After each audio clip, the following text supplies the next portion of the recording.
Thank you, Elizabeth. Thank you, the Beshara Trust. Thank you, everyone, for coming out this afternoon. Can you hear me at the back? All right. I thought I was going to be amplified. Can you hear me? Okay, I'll try and project. As Elizabeth said, when I was first asked to give this talk, I came up with the theme, which I'd been thinking about for some time. Once I started wondering what I was going to write about, I thought, this is very overreaching.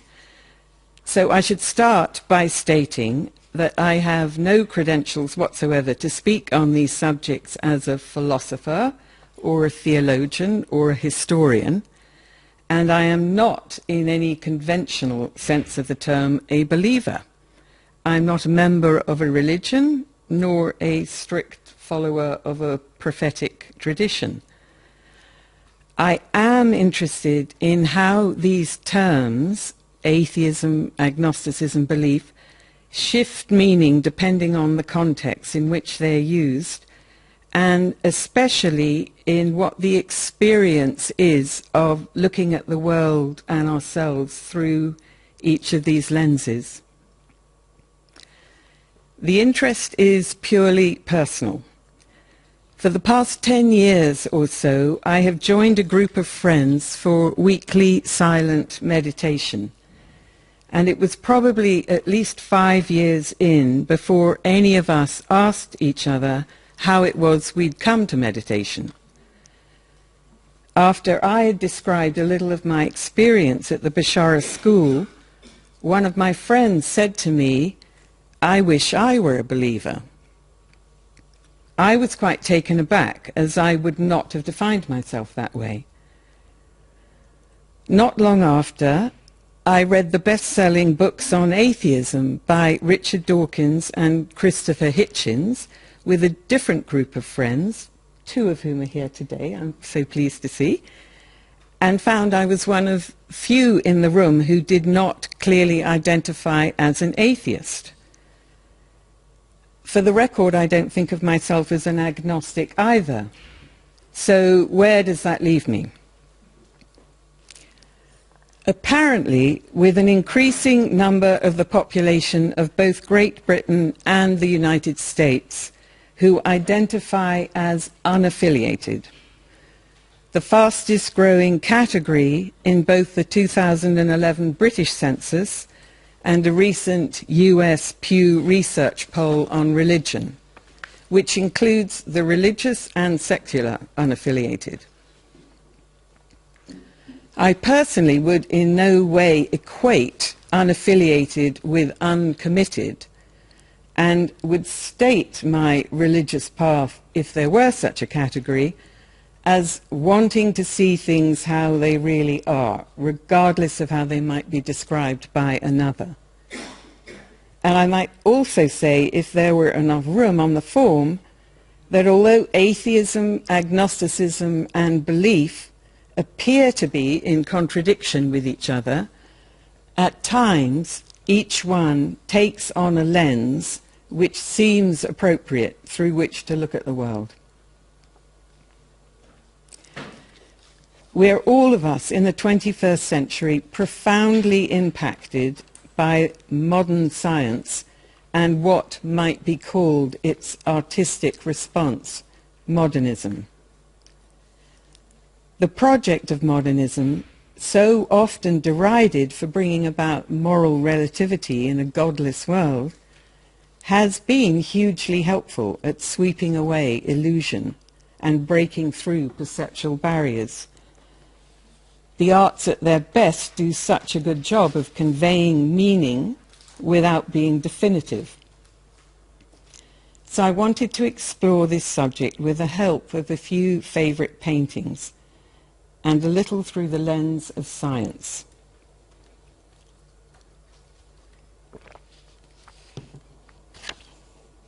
Welcome. Some of you may have been privileged to have seen the exhibition Ice Age Art at the British Museum last year. This was described as the arrival of the modern mind, and showcased a number of exquisite sculptures, mostly found in Northern Europe from as far back as 40,000 years. We know nothing at all about the beliefs, rituals, social orders, gods, goddesses, spirits of the people who made these. But what was so moving in gazing at them was how obviously they communicated a sense of transcendence. The curators made clear that each of the pieces would have taken months to make, given the tools available, and that therefore for a hunter-gatherer society they must have held huge significance. But the pieces themselves, without this information, conveyed powerfully their purpose to connect with a higher order, the way all sacred art does, or I should say all good art. And at least while I was there was a palpable sense, a kind of reverence on the part of the attendees to be in the presence of these far, far distant humans' relatives, search. Interestingly, the curators chose to show these works alongside art by Henry Moore, Mondrian, Matisse and others. This is Henry Moore on the right. Artists of the modern movement, which movement consciously broke with the tradition of explaining the context of images. So the two periods of art were in easy dialogue with each other. One had no known spiritual context and the other deliberately avoided it. And to quote the catalogue, each showed the fundamental human desire to communicate and make art as a way of understanding ourselves and the world. This is Matisse. Over the past 40,000 years, of course, we have evidence of human belief in innumerable forms, statues, paintings, writings, buildings from throughout the world. We know more or less about the details of these beliefs, but the objects themselves convey a transcendent and compelling meaning. Why else do we unearth, collect, display, and admire them so? For more than 1,000 years, of course, European art, literature, music, architecture has been deeply entwined with the story of Christianity. In its various forms, and notwithstanding the major convulsions which have taken place within it, it remained for over a millennium the imaginative presence within which the vast majority of Europeans lived. Most of them, up until the 19th century, would have been baptized, married, and buried within one or other Christian church. The Old and New Testaments provided the images and stories, the sense of beginning and end, the moral framework, which were all shared.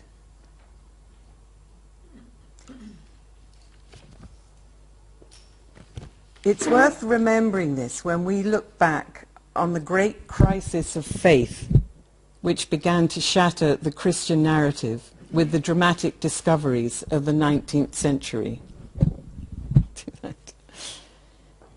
In the late 18th century, the Scottish geologist James Hutton, after careful observation of the sedimentary layers of earth on his Berwickshire farm, began to overturn the prevailing theories of the Neptunists, who had been seeking to find evidence in geology for Noah's flood.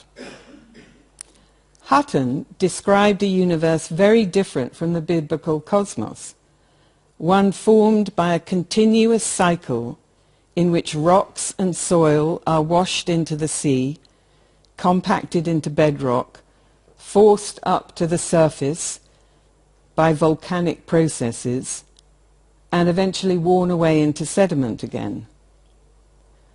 The result, therefore, of this physical inquiry, Hutton concluded, is that we find no vestige of a beginning and no prospect of an end.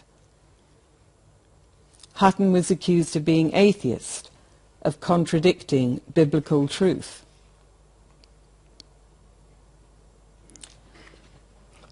Hutton's theories strongly influenced Darwin, who, after close study of the Galapagos finch's beaks, among other things, developed his theory of evolution, and we all know how unsettling that was. These, with other discoveries of the period, were of course not the first to have upended prevailing beliefs, Galileo providing a prime example. But the data-driven discoveries of the 19th century began in Europe and America as seismic undermining of the creation story, and something began to unravel. The physical world would no longer be investigated for evidence of religious truth. The reverse. Belief was to be put aside to allow for an unimpeded observation. The approach the scientists would adopt while observing data would be atheist, whatever their private belief, if they had one. Scientific objectivity requiring the view from nowhere, as the philosopher Thomas Nagel has called it, however unattainable, has been the accepted approach ever since. We attempt to allow the world to tell us what it is, rather than look to it for proof of pre-existing beliefs. We can try to imagine what it would have been like at the time to absorb these bombshells. Our own grandparents and great-grandparents had to confront what this meant for their own belief. The majority of Christians and Jews now in Europe and even in America, in spite of the flourishing Creation Museum in Kentucky, which disproves Darwin, do not find the theory of evolution makes biblical truth meaningless. It does not shatter their faith, and they found a variety of ways to live with both versions of the truth. But in 1851, coincidentally, the same year that Darwin stopped going to church, Matthew Arnold expressed the shattering loss of faith in his mournful elegy on Dover Beach, which ends with the lines, "Ah, love, let us be true to one another, for the world which seems to lie before us like a land of dreams, so various, so beautiful, so new, hath really neither joy, nor love, nor light, nor certitude, nor peace, nor help for pain. And we are here as on a darkling plain, swept with confused alarms of struggle and flight, where ignorant armies clash by night." I first came across this poem as a teenager and loved it. I was not a brooding melancholic, and I did not at all believe that the world no longer held joy. But in the way that poetry can get its hooks into you and carry meanings beyond words, I took to this one and have come back to it over the years, giving it another go. And now I deeply appreciate his evocation of the facing of the loss of everything felt dear, everything he thought he knew. And of course that, "Ah, love, let us be true to one another," makes all the difference. Because if love and truth remain, we actually can let go of the rest. This loss of faith was the preamble to modernism. The developments in art, architecture, literature, music, dance, theatre, which rejected the certainties of Enlightenment thinking and religious belief, and which the world found so shocking. We can trace this briefly and not at all comprehensively by looking at this evolving in a few pieces of art from the last 120 years or so. Starting with the Impressionists, who embarked on this process of learning to see without the visual image referring to something, but simply allowing it to awaken the perception of light and colour. These were radicals in their time, violating the rules of academic painting, painting outdoors, looking to capture momentary and transitory effects of light. These paintings here are from the first Paris exhibition of 1874, which caused such an uproar. What is so interesting is how easy it is to love these now. So much so they're sometimes snobbishly dismissed, and we have to struggle to recapture the drama of that first startling view. Monet Pizarro here. There's a wonderful quote, somebody going, "What is this? What are we looking at here?" And they're going, "Well, it's hoarfrost on a ploughed furrows." Furrows? They don't look like furrows. It's just palette scrapings. Well, perhaps, but it's the impression is there. Well, funny kind of impression is where they got their name from. So not appreciated at all at the time. And this from Cézanne.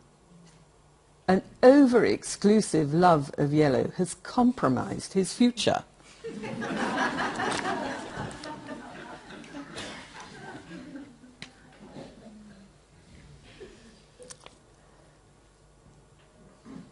In the same way that the theory of evolution does not rattle most of us now, these paintings have just happily settled into our lives.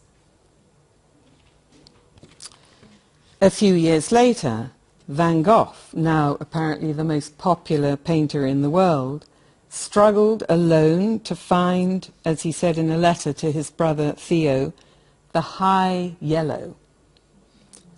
A search which at the time only Theo and Gauguin might have understood, but which we can recognize so easily now as a transcendent quest.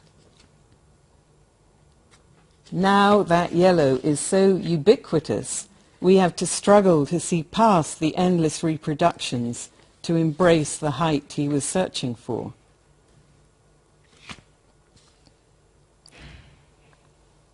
By the time we reach Mondrian, we are moving into abstraction.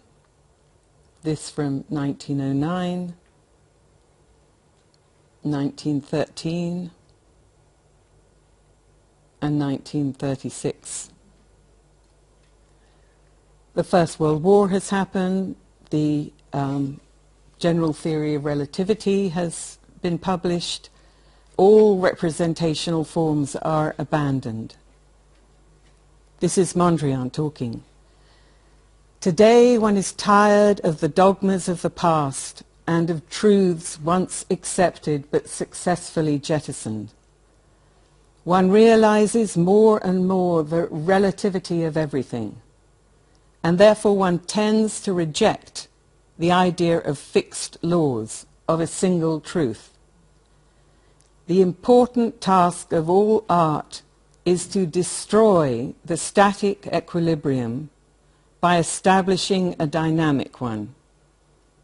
Non-figurative art demands the destruction of a particular form and the construction of a rhythm of mutual relations. These artists are on fire, on a mission to open eyes to light and colour and line, unencumbered by the forms to which they are habitually attached. They are not using art to tell a story or establish a belief, but using it to ask questions and provoke insight. Of course, all great art does this, and has always done so, but in modernism it's done overtly. This is Alexander Calder from 1948, saying Just as one can compose colours and forms, so one can compose motions. This is one of his mobiles.